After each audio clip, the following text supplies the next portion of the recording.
and gentlemen, very good morning to you all and a warm welcome to the Financial Services section of the conference.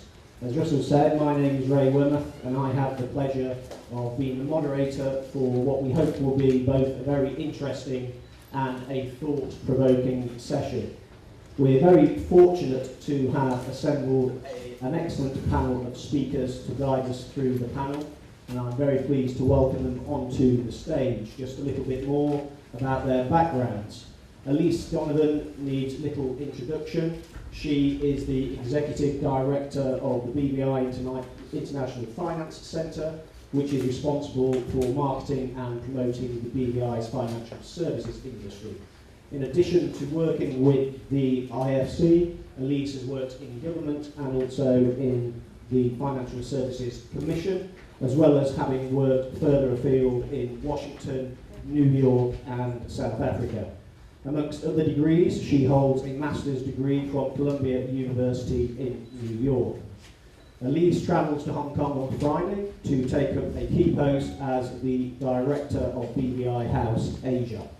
Simon Filmer, on your far right, is a Managing Director of Offshore Incorporations Limited, which is a very important player in our industry with a 25-year close relationship with the territory.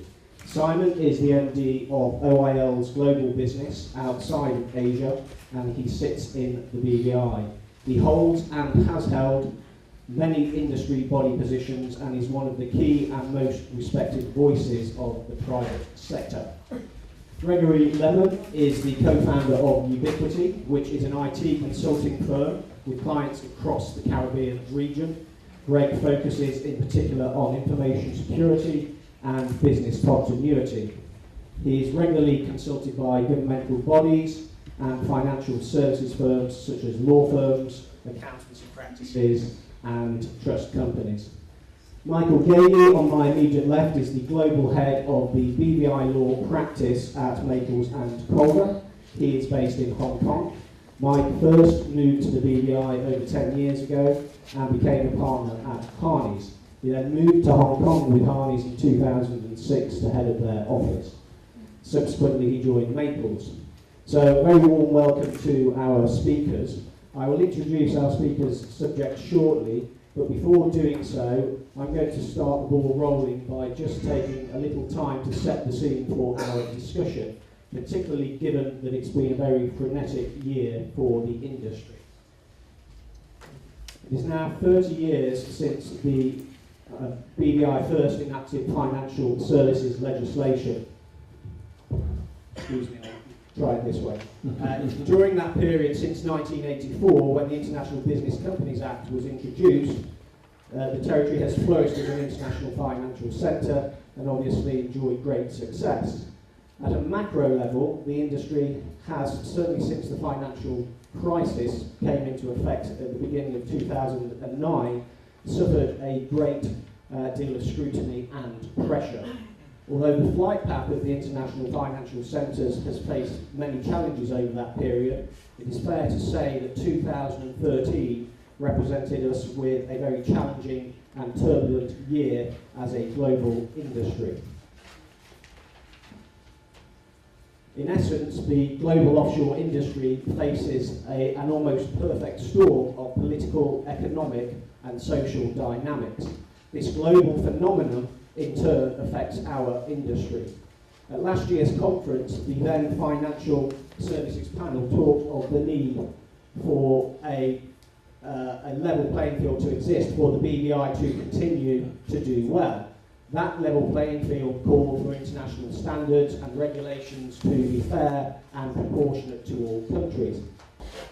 In the diagram, you will see that the industry is made up of various balancing ingredients that affect and make up the industry.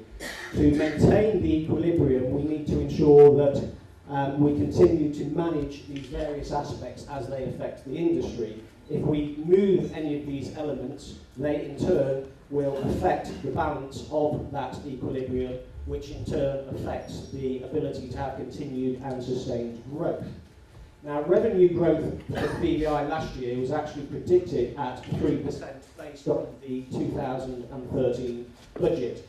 And that was seen by industry as being a fairly good result. This year's budget was, of course, delivered by the Honourable Premier to the House on Monday, and we see top-line revenue growth at over 1% for 2014. If this figure is indicative and reflective of financial services, I think most private sector participants would say that that is actually a moderately positive figure, given the challenges that we face and the environment currently facing the global industry. So what is that environment? On the slide, we'll see that the key external influences that affect our market are neatly stacked in the middle. And we need to keep them there to balance this seesaw. Now, many of these also happen to be out of our control. And during the course of 2013, it is fair to say that this equilibrium was shaken quite dramatically. And it was shaken by many of those external forces. And many of the pieces on that puzzle have now moved, particularly the G20 governments, the NGOs and the OECD. And this, in turn, has had a knock-on effect on the industry globally. The industry certainly expected ever-increasing regulatory burdens via the likes of FATCA and UK FATCA, but the intensity of the international political and social arena was unexpected, and the G8 conference in June and the G20 conference in September added new layers of enormous pressure to the global industry. So whilst all of the IFCs face these challenges, we also know that the BVI's success as the leading incorporation jurisdiction has also brought more focus on the BVI itself. In addition to the current market and those challenges, our burden was added to slightly in April with the unfortunate data leak, when a group of journalists, the self-termed International Consortium of Investigative Journalists, obtained by alleged nefarious means over 2.5 million records relating to the affairs of BVI entities. And this timing leading up to the June G8 conference obviously put us on the back foot. Going into summer, the G20 summit followed in September with a very clear transparency agenda. And in summer, the French government then blacklisted ourselves, Jersey and Bermuda, and this showed that the G20 nations were then prepared to act unilaterally and outside of the standard convention. New OECD rankings and some mixed financial results rounded out a challenging part of 2013 and underscored the environment that the industry found itself in globally. Now, despite these global external challenges, which face all of our peer group, we've seen a number of positive developments. In December, we had a very good evaluation from the Financial Stability Board, and that was a good note upon which to close out 2013. We've seen good progress with things under our own control. We have enhanced commercial legislation, including trust and funds arena, and a new arbitration act which seeks to extend our global offering, all designed to make our products and funds stronger. The BVI court continues to flourish, and we continue to see major global transactions using the BVI. But perhaps the most positive step for industry was the opening of BVI House Asia in Hong Kong in September, and we'll hear more about this during the panel. So whilst we certainly live in challenging times, which are really driven by external forces, there are a number of positives to take away from 2013, as well as a number of vital lessons. There are also a number of opportunities, and this leads us to the panel theme and the future outlook. So there are obviously a number of opportunities, and this leads us to the theme of the panel and the future outlook for the industry. Having enjoyed many years of success, how do we now respond to these intense, immediate global challenges? How do we regain the necessary equilibrium depicted in the slide? And how do we deal with this new world order? How do we harness our continued involvement in the international funds flows and participate even more in wealth creation and wealth management? These are just some of the generic questions posed to our panel of experts by the theme of the session, moving from success to significance. Each member of our panel has sat in the very middle of these various developments as they have unfolded over the last year, and I do not think we could be better placed for first-hand views of industry. Simon Filmer will set the stage by giving us a fact-based view of where the global industry currently sits, and that is based on the important research undertaken by his firm. Having this kind of data at hand is key to ensuring that our anecdotal soft knowledge is supported by firm data as we make decisions. With that foundation in place, Michael Gagey will then talk to us about doubling down on Asia.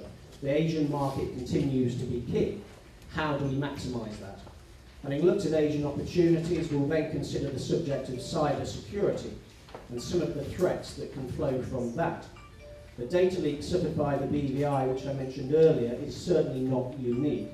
The American retailer Target recently had exposure to over 70 million clients' credit card details being exposed through hacking, making our small number of 2 million look tiny.